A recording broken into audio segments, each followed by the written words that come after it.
Hello students, today's lesson is about The Road Not Taken by Robert Frost. Now, before we understand the poem, let us consider a few lines about Robert Frost. Now, Robert Frost is an American poet. He is one of the most important literary figures in America. His works were initially published in England before they were published in America. Now, do you know what Robert Frost is known for, or why he is so famous, or why his poems are so famous? His poems are famous for their realistic depictions of rural life, or his poems show or depict or portray beautiful scenes of the countryside or beautiful natural scenes. Okay, and it is for this reason that his poems are very interesting and pleasing to read. Okay, so the next point about him is that he has won 4 Pulitzer Prizes for poetry. Now students, from this you can identify or you can note that his poems were really popular because he won 4 Pulitzer Prizes for poetry. Okay, now do you have any idea of some of the poems that he has written? Now let me tell you some of the important poems for which he is known for or for which he is famous. Okay, so Road Not Taken, which we will read after this, and other poems are Birches, Mending Wall, Dust of Snow, Fire and Ice, Stopping by the Woods on a Snowy Evening, etc.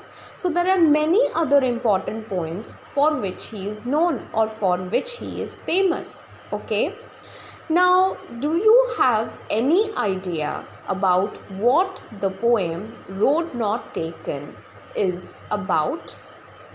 So let me tell you students that the poem The Road Not Taken deals with the problem of choice. Yes, this is a very common problem, and this problem is experienced by each and every person in this world. We have also experienced this problem, and we will experience this problem as we walk further in our life.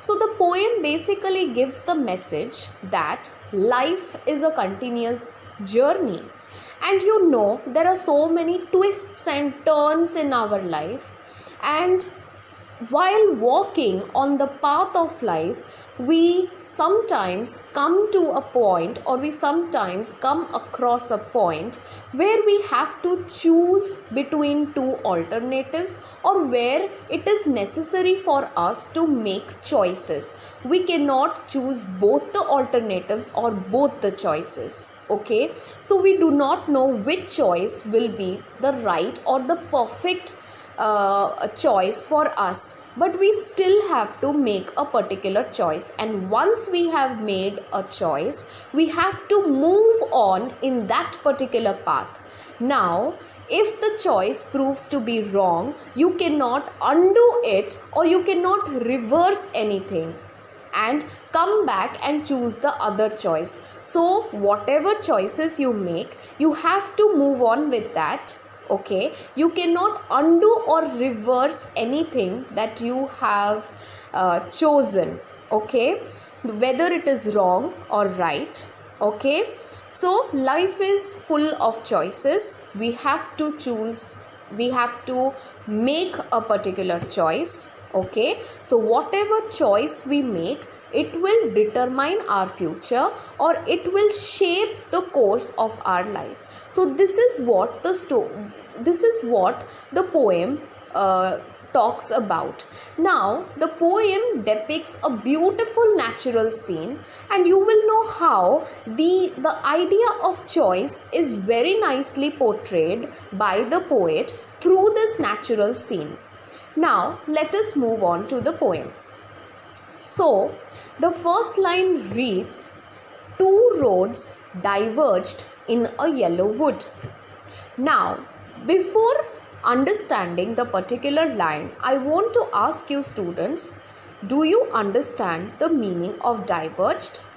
Diverged means to take different directions. Okay. So let us now understand the first line which the poet makes. So the first line states that the two roads are diverged. Now one day what happened? The poet was walking through the woods. Now students, do you know the difference between woods and forest? Forest refers to a large area of trees, whereas woods refer to a small area of trees. So one day it so happened that the poet was walking down a road and it led through the woods, or he was walking through the woods. Okay. So suddenly he came to a point where he saw that the path on which he was walking was diverged in two different directions. Okay.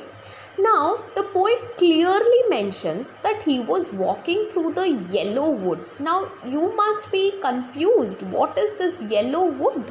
Now yellow woods means that that was the time of autumn season. Now you must be wondering how this signifies autumn season. Now remember, during the autumn season there are trees that shed leaves that change from green to yellow. Okay, so the entire woods was full of yellow leaves, or the trees were shedding leaves, or the leaves were yellow in color. So the woods looked very beautiful as all the trees bore leaves that were yellow in color, or there was shedding of leaves. So it looked very beautiful. Okay, and it was during this time of autumn season when the poet was walking through the woods. And now let me repeat it again. He comes to a point where he sees that the path on which he was walking was diverged in two different directions. Okay, so through the woods. Now let us come to the second line. And sorry, I could not travel both. Now the poet does not understand which path to take. He is confused. He says that he is just one traveler. How can he take the two paths in one go or in one instance? So he thinks a lot. He says that sorry, it's not possible for me, or it was not possible for me to take both the paths, as I was just one traveler, or he was just one traveler. Let us come to the third line. And being one traveler, long I stood. So he stands at the mouth of the diversion, or at the beginning of the diverged paths, and he examines the two roads. He thinks about the pros and the cons. He thinks about the advantages and disadvantages. He examines the two roads. He stands there for a long time thinking where these roads will lead to, or what will happen if he chooses a particular road. So he stands there for a long time thinking which road he should take, or which road or path he should opt for. So he keeps on thinking, he keeps on pondering, he keeps on seeing or observing the two roads, thinking about the pros and cons of his options, and he thinks, or he takes time to choose which path he should choose for himself, or which will be the right path for him to choose. Now let us come to the next line. And look down as far as I could. So he stands there at the point or the mouth of diversion, and he looks down the two roads as far as he could see. He looks down to the point or to the place till he could see the two roads. So he stands at the mouth of the diversion, or at the point of diversion, or at the beginning of diversion, and he examines the two roads till he could see. But he could not see the ends of the two roads. Let us consider the next line. To where it bent in the undergrowth. Now see, he says very clearly in this line, and look down one as far as I could. So he sees one path. He observes one particular path and notices that it is bent in the undergrowth. What does this undergrowth mean? Undergrowth means a dense growth of of plants, shrubs or bushes. So he observes one particular path and he sees that it is curved and it is bent in the undergrowth. Undergrowth means it is covered with bushes, shrubs. It has a thick growth of bushes, shrubs, plants. So he is unable to recognize the end of the road. Because the ends are covered, the end of the path is covered. So he is unable to make out or understand what is the path or where does the path lead to. So this is all about the first stanza. Now this is the first meaning or the first level of meaning that I explained you. Now this particular stanza has a second level of meaning. Now the problem which the poet experienced is very similar to us, because we also experience similar problems in our life. Yes, the problem of choice. Now, just like the poet was walking through the woods and suddenly he is forced or he is compelled to choose between two paths. Similarly, in our lives also, we are compelled to choose between two alternatives or two options. We cannot choose both of them in one go. We do not know which will be the right option for us or which will be the wrong option for us. We just have to take a particular option, or we just have to choose a particular option. And that is why he says, and sorry I could not travel both. So definitely we also, being one person, we cannot choose both the alternatives. We also have to choose one. And we one traveler long I stood. So similarly we also think a lot. We also observe, we also think a lot what thing we should take or what alternative we should choose. So just like the poet stands at the mouth of the diversion, thinking there for a long time or observing the two paths for a long time, similarly we also do the same. When we are presented with two alternatives, we also keep on thinking which alternative will be the best, or we try to think about the pros and cons or the advantages and the disadvantages of the alternatives and try to choose one.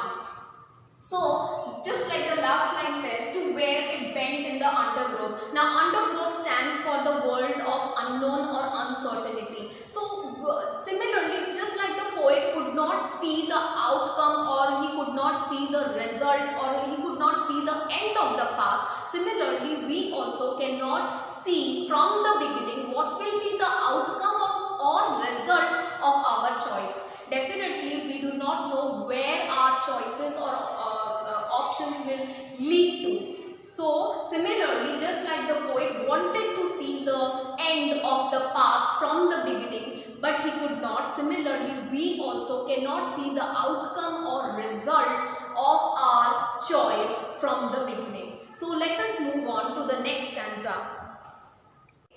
So now let us begin the second stanza. So the first line reads, then took the other just as fair. Now remember, in the first stanza he observes one particular path and he sees that it is bent in the undergrowth. Now he sees the next path, he observes the second path and he sees that it looks as good as the first one. It looks just as fair, means it looks as good as the first one. Okay, so the second path looks as good as the first one, or it looks as fair as the first one. Okay, so first he observes one path and he sees that it is bent in the undergrowth, and then he sees the second path or he observes the second path and finds that it is fair or it is as good as the first one. Now let us see the second line. And having perhaps the better claim. Now he thinks that the second path that he is observing now is better than the first one. Now you must be wondering, now what is there in the second path that he thinks that it is better than the first one? Let us find out. Because it was grassy and wanted wear. He sees that the second path was grassy. It was full of grasses. That means he thought that not many people must have used the path. So that is why he thinks that it is better. The path is better because it is grassy and it wanted wear. What does wanted wear means? Wanted wear means that it was not trodden or people had not walked on it, and that is why the path was grassy. He thinks that this particular path